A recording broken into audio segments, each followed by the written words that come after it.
தொடர்ந்து இணைப்பில் அதிமுகவிலிருந்து திரு கல்யாணசுந்தரம் இணைப்பில் இருக்கிறார். அவரோடு பேசலாம். சார் வணக்கம். ஏற்கனவே கடந்த சில நாட்களாக நடைபெற்று கொண்டிருக்கக்கூடிய சில விஷயங்கள் சட்டம் ஒழுங்கு குறித்த ஒரு கேள்வியை மக்கள் மத்தியில் எழுப்பியிருக்கு. இந்த சூழல்ல சேலத்திலும் கூட தற்போது மணல் கடத்தல் கும்பலை அம்பலப்படுத்த முயன்றபோது செய்தியாளர் குழு தாக்கப்பட்டிருக்கிறது. தொடர்ந்து இந்த மாதிரியான விவகாரங்கள்லாம் எப்படி மக்கள் புரிஞ்சுக்க வேண்டியது இருக்கு? இதுக்கு அதிமுக தரப்பிலிருந்து எதிர்வினை என்ன ஆற்ற போறீங்க? இல்ல, இந்த செய்தி நாங்க இப்பதான் பாக்குறேங்க. ரொம்ப அதிர்ச்சிகரமான செய்தியா இருக்கு. நியூஸ் தமிழினுடைய அந்த ரிப்போர்ட்டர்ஸ் அதாவது ஒரு நேரலையில நிக்க வச்சு ஒரு ரிப்போர்ட்டரை கிரிமினல் குற்றவாளிகள் கிரிமினல் வேலை செய்யறவன், நீங்க ஒரு சாதாரண மனிதன் இல்ல, குற்றம் செய்கிற ஒருவன் கொஞ்சம் கூட அவன் மீது அந்த ஒரு கில்ட் ஃபீலிங் கூட இல்லாம நேரடியாக தாக்குகிற அளவுக்கு இன்றைக்கு நிலைமை இருக்கிறது என்று சொன்னால், அவர்கள் தாக்குதல் நடத்தி இருப்பது அந்த சிலம்பரசன் என்கிற ஏதோ ஒரு தனி மனிதன் மீதோ அல்லது நியூஸ் தமிழினுடைய செய்தியாளர் மீதோ என்று நாம் புரிந்து கொள்ளக்கூடாது. இந்த நாட்டினுடைய சட்டம் ஒழுங்கின் மீது அவன் இப்படி ஒரு தாக்குதலை நடத்துகிறான். இந்த நாட்டினுடைய இறையாண்மைக்கு அவன் ஒரு கேள்வியை இன்றைக்கு முன்வைத்திருக்கிறான். இதை இந்த நாட்டினுடைய ஜனநாயகத்தின் மீது, இந்த நாட்டினுடைய அரசமைப்பின் மீது, இதன் மீது நம்பிக்கை கொண்டிருக்கிற எல்லாரும் அவர்களுக்கு விடப்பட்ட சவாலாக தான் இதை பார்க்கணும். ரொம்ப அருவருக்கத்தக்க வகைந்திருக்குங்க. இந்த காட்சியை பார்க்கிற போது என்ன திமிரு இப்படி இருந்தால் இந்த வேலையை செய்ய முடியும்? இது கனிம வள கொள்ளை நடந்து கொண்டிருக்கிறது, மணல் திருட்டு நடக்கிறது என்று இந்த செய்தியாளர் இன்றைக்கு போய் நிற்கிற போது நான் பார்த்த செய்தியை பார்த்தேன். இவர் சிலம்பரசன் அவர்களை அடிச்சிருக்காங்க, ஒரு காது கேட்காத நிலை ஏற்பட்டிருக்குது அப்படின்னு ஒரு தகவல் இருக்கு. அதே போல நேதாஜி என்கிற ஒளிப்பதிவாளர் அவரும் தாக்கப்பட்டிருக்கிறார். ஒளிப்பதிவு கருவிகள் உடைக்கப்பட்டிருக்கிறது. அதையெல்லாம் தாண்டி ஒரு செய்தி ஓடுகிறது. ஏதோ திரைப்படங்களிலே பார்ப்பதை போல அங்கே இருந்து வெளியேறி வருகிற அந்த செய்தியாளர்களை அறிவாளோடு துரத்துகிறார்கள் என்று சொன்னால் இந்த நாட்டில் சட்டத்தின் ஆட்சி நடக்கிறதா என்கிற கேள்வி வந்திருக்கிறது. இது முதலமைச்சருக்கு, அவர் கட்டுப்பாட்டிலே இருக்கிற காவல்துறைக்கு விடப்பட்டிருக்கிற நேரடி சவால். இதை அவர் எப்படி எதிர்கொள்ள போகிறார் என்பதைத்தான் ஒரு எதிர்க்கட்சியாக நாங்கள் கேட்க விரும்புகிறோம். இது இந்த அளவுக்கு இவர்கள் நடந்து கொள்ளுகிற தைரியம் எங்கிருந்து வருது தெரியுங்களா? இதே மாதிரியான இந்த கனிம வள கொள்ளையை தடுத்து கேள்வி கேட்ட ஜபகர் அலி கொலை செய்யப்பட்டார் இல்லைங்களா? அந்த கொலை செய்யப்பட்ட போது இந்த அரசு அதுக்கு சரியான நடவடிக்கைக்கு சேரல.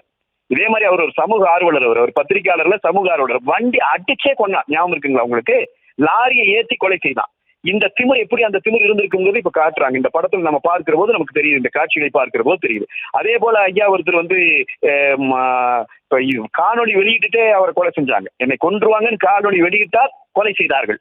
அப்படின்னா இன்னைக்கு சட்டவிரோதமாக செயல் செய்கிறவர்கள், ரவுடிசம் செய்கிறவர்கள், கூலிப்படையை சார்ந்தவர்கள், கிரிமினல் குற்றவாளிகள் எவ்வளவு தைரியமாக சமூகத்திலே நடமாடுறான்னு பாருங்க. ஒரு செய்தியாளருங்க, நானும் ஒரு பத்திரிகையாளர் முறையில் நான் சொல்றேன், இந்த நாட்டினுடைய ஜனநாயகத்தின் தூணாக இன்றைக்கு நின்று கொண்டிருக்கிற, கருத்துரிமையை பாதுகாக்கிற இந்த செய்தியாளர் மீது இந்த அளவுக்கு தாக்குதல் நடத்துகிற திமிரு இவனுக்கு வருதுன்னு சொன்னா இந்த அரசு இன்னும் இதுல கைகட்டி வேடிக்கை பார்க்குமாங்கிற கேள்வி இருக்கு. எனக்கு தெரிஞ்சு நான் நியூஸ் தமிழ்ல பேசுறேங்கிறதுக்காக சொல்ல, நான் உண்மையாலுமே செய்தியை பதிவு பண்றேன். ஈரோடு கிழக்குல அந்த இடைத்தேர்தல் நடந்த போதும் அங்க மக்கள் கொண்டு போய் கூட்டமாக அடைச்சி வைக்கப்பட்டிருந்த போது இந்த நியூஸ் தமிழை சேர்ந்த செய்தியாளர் தான் மிக தைரியமாக அதற்குள்ளே போய் செய்தியை எடுத்து கொண்டு வந்தார்.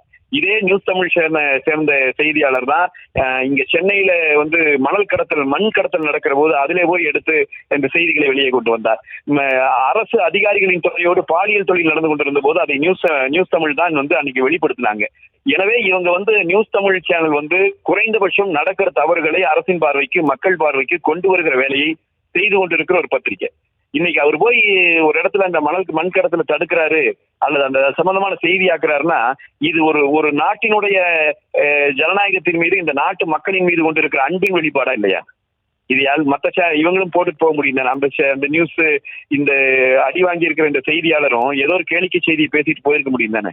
இவ்வளவு தூரம் உள்ள போய் குற்றவாளிகளை காட்டி கொடுக்க போறவரை இந்த அளவுக்கு தாக்குறானுங்கன்னு சொன்னா இது தமிழ்நாட்டில் இன்றைக்கு இருக்கிற சட்டம் ஒழுங்கினுடைய லட்சணத்தை நமக்கு படம் பிடித்து காட்டுவதாகத்தான் நான் பார்க்கிறேன். உண்மையிலேயே இதற்கும் கூட நடவடிக்கை எடுக்க முடியாத நிலைக்கு காவல்துறை போயிருக்கும். நான் ஏற்கனவே பல முறை பதிவு செய்திருக்கிறேன். இங்கே சட்டத்தின் ஆட்சி நடைபெறவில்லை. லா இஸ் சுப்ரீமசி என்று நம்முடைய அரசியலமைப்பு சட்டம் சொல்லுகிறது. ஆனால் இங்கே நடப்பது சட்டத்தின் ஆட்சியே இல்லை. இங்க குண்டர்களின் ஆட்சி, இங்க ரவுடிகளினுடைய ராஜ்யம் நடந்து கொண்டிருக்கிறது என்பதற்கு மேலும் ஒரு வலுவான எடுத்துக்காட்டு. நான் சொல்லுகிறேன், எனக்கு முன்னாடி செய்தியாளர் ஒருத்தர் பேட்டியில பேசிட்டு இருந்ததை நான் கவனிச்சேன். இந்த பத்திரிகையாளர்கள் ஒன்றாக திரண்டு ஒரு குரலிலே இந்த அரசுக்கும் இதை அனுபவித்துக் கொண்டிருக்கிற காவல்துறைக்கும் எச்சரிக்கை கொடுக்கும்.